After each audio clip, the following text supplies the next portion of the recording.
So here's what you got in Matthew 7. You have Jesus telling a story about two different houses, two different builders.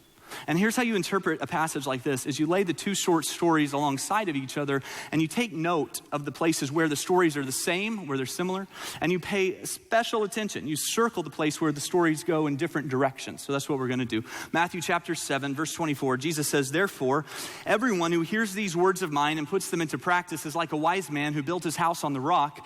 And the rain came down, and the streams rose, and the winds blew and beat against that house, yet it did not fall because it had its foundation on the rock. But," verse 26, "everyone who hears these words of mine and does not put them into practice is like a foolish builder who built his house on sand. And the rain came down, and the streams rose, and the winds blew and beat against that house, and it fell with a great crash." So, two short stories, lay them alongside of each other. How are they similar? Well, very obvious but important thing is that both builders build a house, and if a house is a metaphor for life, then in our context, here's how we can say it: every couple builds a house.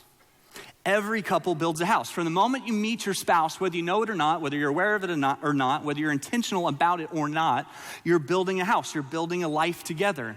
And here's what the houses we build as in our marriages, here's what they're made of. They're made of small decisions. Our houses are built out of the cumulative effect of small decisions. So, the words we speak on a day in and day out basis, the habits we form, the tones that we use, the perspective that we have, these daily decisions have a way of building the homes that we are constructing as husband and wife. So here's what you find is that a wise builder understands the long-term benefits of small decisions, right? A wise builder understands that there's a benefit to doing things the right way the first time. A foolish builder will think to himself, you know what, I can neglect this area of my life. I can neglect this area of my marriage. It's okay. I'm gonna get it back on track later. Or I can cut some corners over here. I don't think anybody's gonna notice. I think at the end, my house is gonna look like this guy's house. I can cut some corners, it's fine. A foolish builder will oftentimes find a more foolish builder and compare the house he's building to the house that builder's building and think, my house isn't so bad after all. And so you have the wise builder and the foolish builder, and you see that there's this cumulative effect to our daily decisions. Think of it this way, there are two ways to total a car. Like you can run off the road and you can hit a wall and the airbags deploy and the frame gets bent up and the insurance adjuster says, yeah, it's totaled. Or you can get a brand new car and you can not change the oil for 20,000 miles or 30,000 miles and everything seems fine, but then one day the engine locks up and it's not worth much. And you can get out and you can kind of curse the car for quitting on you, but what are you experiencing? Look, you're experiencing a cumulative effect of daily neglect, right? It all comes down to one day, to this one moment, but it's not just one moment. What you're experiencing is a cumulative effect of daily neglect that one day turned into the next, and you had intentions. You had plans of taking it in and getting it serviced. You meant to do it. It just never happened. And so there's this daily effect, the cumulative effect of daily neglect. I think that's oftentimes the story of our relationships. And here's where we get in trouble, I think. Kind of use this building metaphor. Here's where we get in trouble with marriages, okay? Is that we enter into this business partnership. We are building partners with our husband, with our wife. We're building partners. And we start off building a house, but then at some point we realize this project needs an inspector. Like, it's nice to have two builders, but there really should be an inspector. I think I'll be the one to do the inspecting. And so you have one spouse who's building and the other spouse who's inspecting. And so my question is, like in your marriage, are you the builder or are you the inspector? And here's the thing, if you've ever built a house, like not a metaphorical one, but a real life one. If you've ever built a house, then you know that builders and inspectors, like when the inspector is coming, the builder does not rejoice and embrace the inspector. That's not how that relationship works. And a builder doesn't mind an inspector coming perhaps once every few months, but you don't want to live with the inspector. You don't want to wake up next to the inspector, right? And so if you have the builder who's building, the inspector comes and inspects the building that the builder has done. It says, here's what you've done well, or here's more likely, here's what you need to do different, here's what needs to be redone, here's what you should have done in your marriage. Are you the builder or are you the inspector? Now here's what kind of happens is that you end up sometimes with two inspectors, not a lot gets built, right? Like if in your building partnership, you're both inspectors, you're not gonna have a lot to show for it. And so we read the story about the wise builder who builds his house upon the rock, the foolish builder who builds his house upon the sand. And so everyone builds a house. That's true for all of us. It's true for every marriage. Here's the second thing we see how these two stories are similar. Both houses experience a storm. So that's the way we can say this is every couple builds a house, every house will face a storm. So you'll notice if you look at verse 25 and verse 27, those two verses are identical. They both describe a storm and they're exactly the same. It says the rain came down, the streams rose, the winds blew and beat against that house. And so I think much of the trouble that we experience in our marriages is because we don't think this will happen to us. Like we don't think we will experience the storm. We see other people go through the storm and we feel bad for them, but we don't think this is gonna happen to us. I think this may even be more true among Christians because we have this messed up theology that says, look, if I follow Jesus and I do what God wants me to do, then I won't have to experience the storms of life. And that's just not true. Every house will experience a storm. In fact, I would say, if you're in a Christian marriage, you are even more targeted by the enemy. That marriage is ordained by God, and because it's ordained by God, Satan will attack it. If it's a Christian marriage, even more so. So don't be surprised when the rains come and the streams rise and the winds blow and beat against your house. And that's where some of you are at. Like, you can feel it. It's category 3. And the rains are coming down and you can feel the bitterness. You can feel your heart is hard because your spouse hasn't met your needs.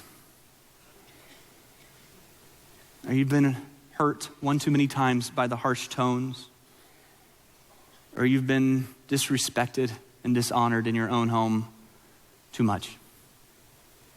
The streams rise and you just keep fighting about the same things. You keep fighting about money, same fight. You keep fighting about the kids.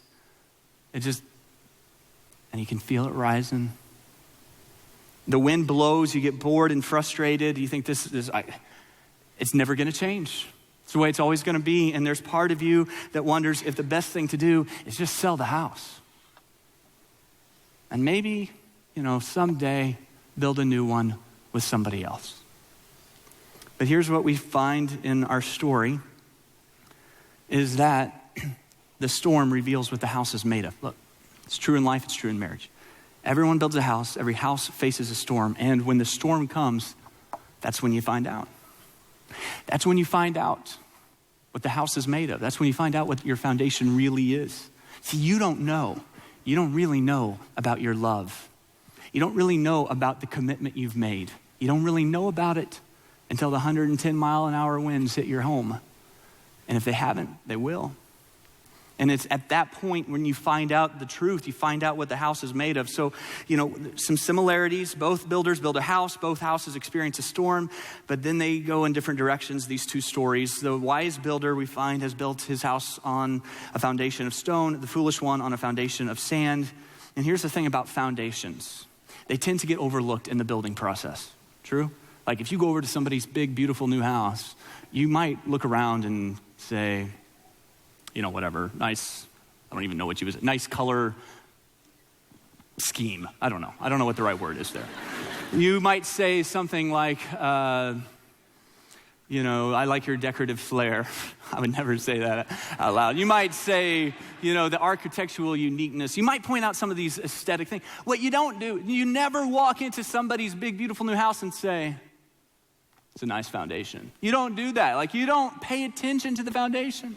The foundation gets overlooked. It's not noticed. But imagine the foolishness and the stupidity of building a beautiful and impressive home on a bad foundation. You spend money and you pore over blueprints and you lose sleep trying to decide what color to paint the walls, but you pay no attention to the foundation. And Jesus says somebody who lives life like that is a fool. That word's kind of an interesting choice because he doesn't say that person's evil. He doesn't say that person's wicked or that person's malicious. Just a fool. Just a fool. To go to all the time and trouble of building a beautiful house on a bad foundation. Now, if you said to a fool, why did you do that? Why did you build such an incredible house on a bad foundation? A fool would say, I didn't mean to. That's what a fool would say. A fool would say, I don't know what I was thinking. A fool would say, it just happened. I didn't think we would go through something like that. I just didn't think that would happen to us. That's what a fool would say. Didn't do it on purpose. It just happened.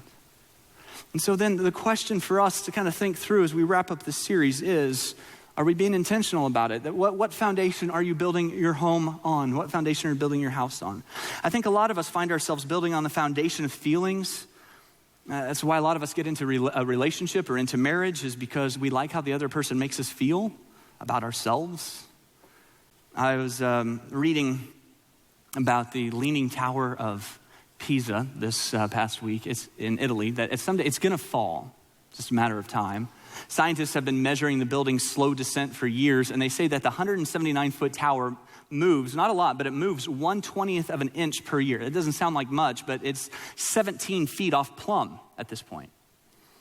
And I also was reading in this article that the word Pisa, you know what the word means? It literally means marshy land. Shouldn't that have been a red flag, right? Let's build a giant tower on this area. What's this called? Pisa? Marshy land? Perfect. How did that? But they never, they didn't. It wasn't originally called the Leaning Tower. It was just called the Tower of Pisa, right? But it was built on marshy land, and over enough time, it's just begun. And I think that's what happens when we build on feelings.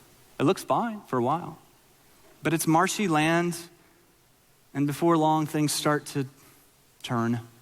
And feelings are good and fine. I mean, they may be initially what draws you to your spouse, but they just make for a lousy foundation. Problem is, we've all been discipled by our culture that feelings are what matter most. I mean, the movies we watch, the music we listen to all tend to reinforce the idea that love is a feeling. And so when my feelings for my spouse start to fade, or my spouse's feelings for me start to fade, I hit the panic button.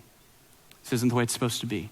The Bible talks about love differently, that love isn't built on feelings, it's built on commitment, it's built on a decision. One of my favorite marriage books, as I've mentioned, is Sacred Marriage by Gary Thomas, and he talks about how love based on feelings, this is really helpful, that love based on feelings causes us to ask the question, am I married to the right person? Did I marry the right person?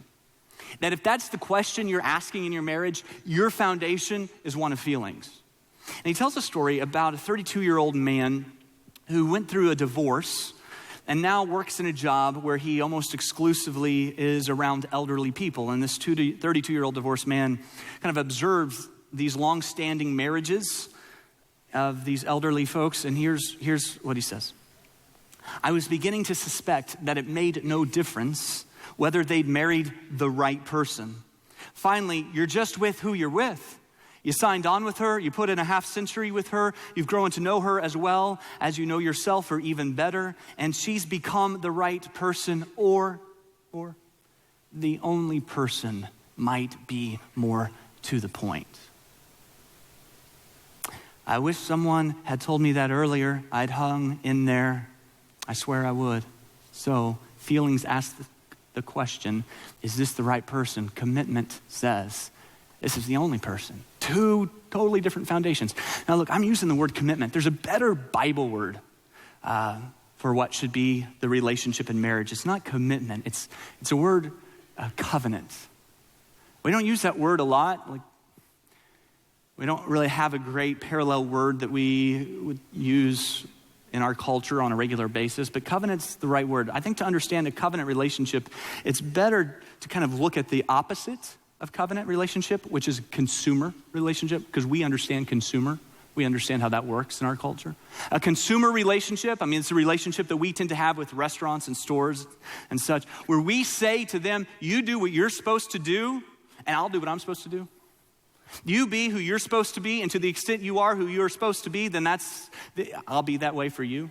But if you stop doing what you're supposed to do, then I'm gonna stop doing what I'm supposed to do. And if you don't do what you're supposed to do, I'm gonna find someone else who's gonna do for me what you haven't done, and I'm gonna go look to them to do for me what I need them to do because you haven't done it. That's the consumer relationship. This isn't working, so I'll go over here, and hopefully that'll work over there. That's how we tend to approach a lot of our relationships. Kind of enter into it. Look, as long as you are who you're supposed to be, as long as you do what you're supposed to do, I'm in it. And to the degree you do it, I'll do it. But if you stop being and if you stop doing,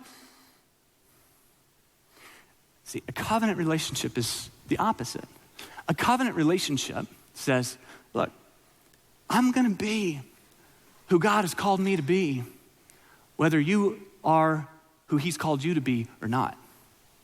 I'm gonna love you the way God's called me to love you, whether you love me that way or not. And you may not love me that way, I'm gonna love you that way. You may not do what you're supposed to do, I'm gonna do what I'm supposed to do. That's a covenant relationship. It's the relationship that God wants with us. It's not dependent upon our performance or on us being good enough, but he's faithful. And so that's the foundation. That's the foundation that we are called to build our marriages on, not feelings, but of commitment and covenant. But look, ultimately, it is your personal commitment to Jesus that is the game changer in all of this. And over this course of the series, we've looked at a lot of practical helps from Scripture, some helpful hints to deal with conflict and rediscover romance and increase intimacy. And I hope they've been helpful, but really,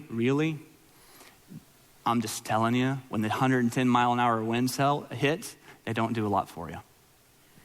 It's all about the foundation that you've built those things upon. Your personal commitment to Jesus. Now look, I know some of you are like, I knew he was gonna go here, right? He's a preacher, of course this is what he's gonna say. I'm in church, of course this is what I'm gonna hear. I'm just telling you that at the heart of most disappointment and disillusionment in marriage is a spiritual issue. David says in Psalm 127, unless the Lord builds the house, its labor in vain, meaning that you can communicate clearly and you can resolve conflict and you can practice patience and increase intimacy and you can rediscover romance. But at the end of the day, if your foundation isn't on a personal commitment to Jesus, it's not going to be what it could have been.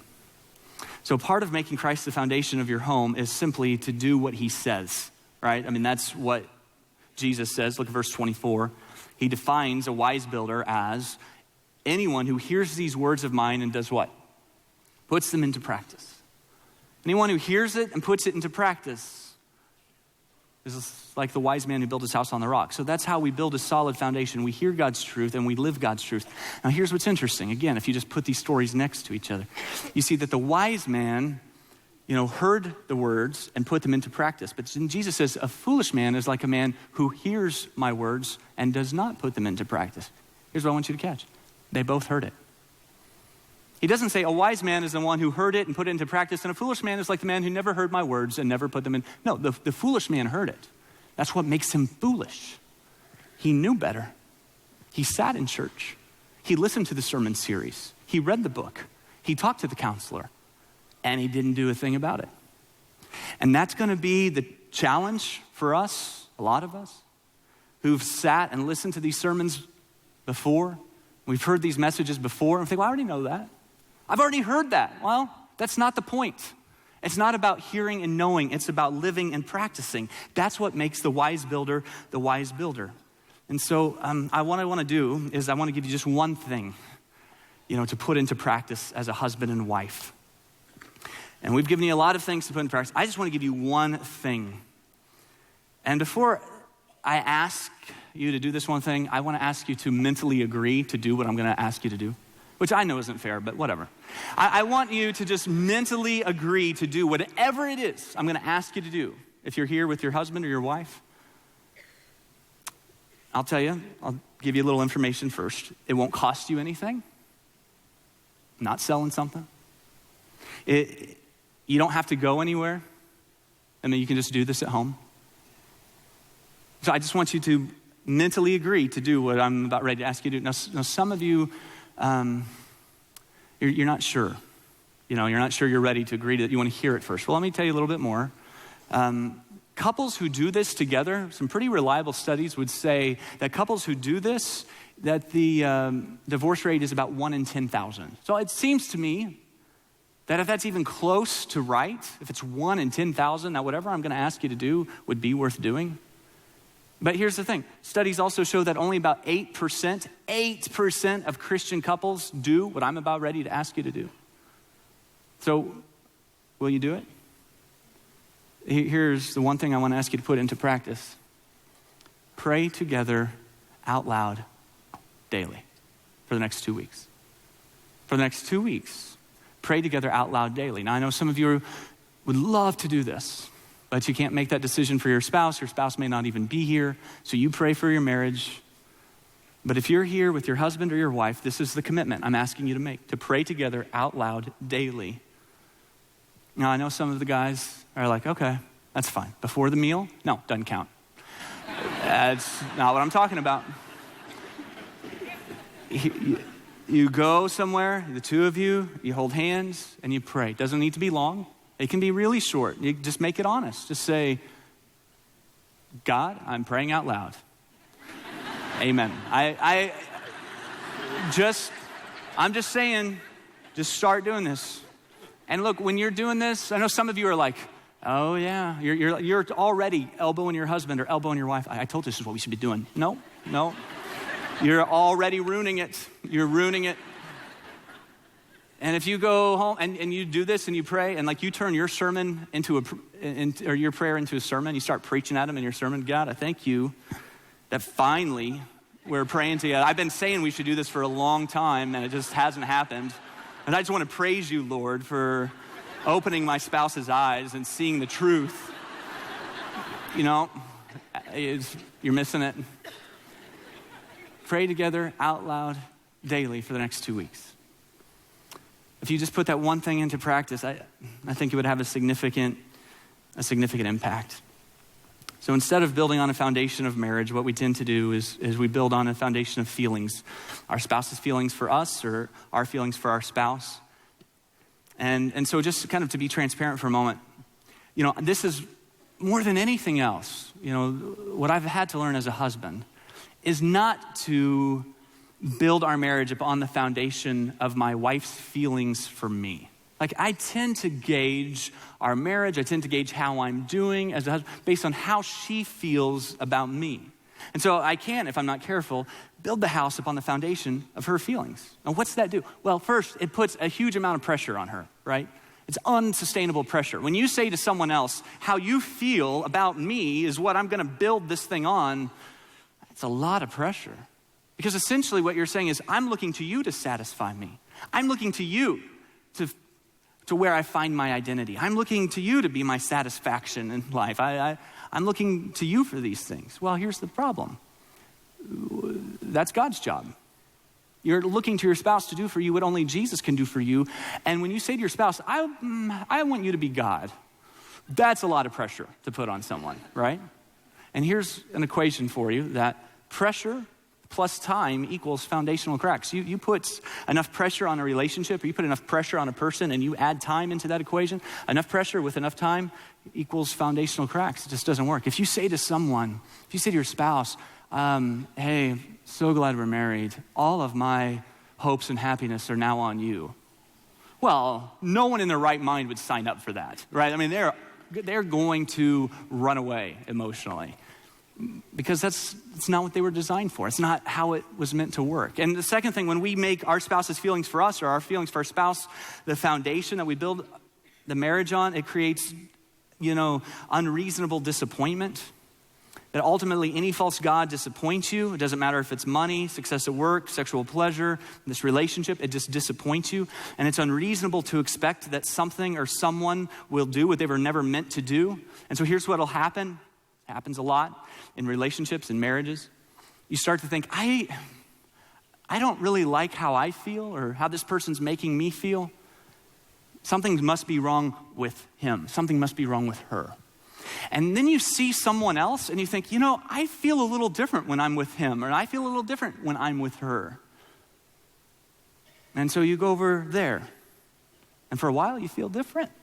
There's actually this psychology term for this. It's called limerence. It was coined in the 70s by Dorothy Tinov. She studied more than 500 couples, and she talks about limerence being this powerful emotional attachment we feel to someone that isn't real because we think that they are the thing that's been missing. We have all these missing things, and we think that person is it. And she gives a few indicators of limerence, that there's intrusive thinking where we're not able to concentrate on other things. We begin to create this false reality that allows us to put this person, in our missing place, even though it's not real. And she says limerence involves putting the other person on a pedestal, that you don't look at them objectively and you start to agonize over whether or not your feelings for that person are reciprocated. Physiologically, during limerence, there's a pleasure chemical that's released, dopamine. It's the surge of dopamine, it's a pleasure chemical, so it creates this type of addiction. But her conclusion is, look, it's not real and it doesn't last. Some of you know this. Like you went over here and you thought, this person, I like how this person makes me feel. I like how I feel about this person. And that works, limerence, it works for a while. But then after a while, they don't make you feel that way anymore, and you don't really, feel that way about them anymore. But then there's someone over here, and you think, this is what I've been missing. And if I just, was in a relationship with this person instead of that person, then finally what I've been missing, I would find. And that doesn't work. So you go over to this person, what's happening? Your soul is crying out for its creator. That's what's happening. And you think this person, if they should make me feel this way, and if they don't, then this person, maybe that person will. There's one hope, Paul says, one hope that doesn't disappoint. And his name is Jesus. And so what foundation are you building your marriage on? But more importantly, what foundation are you building your life on? Maybe more than anything else, when we make Jesus the foundation of our marriage, we build upon the foundation of grace.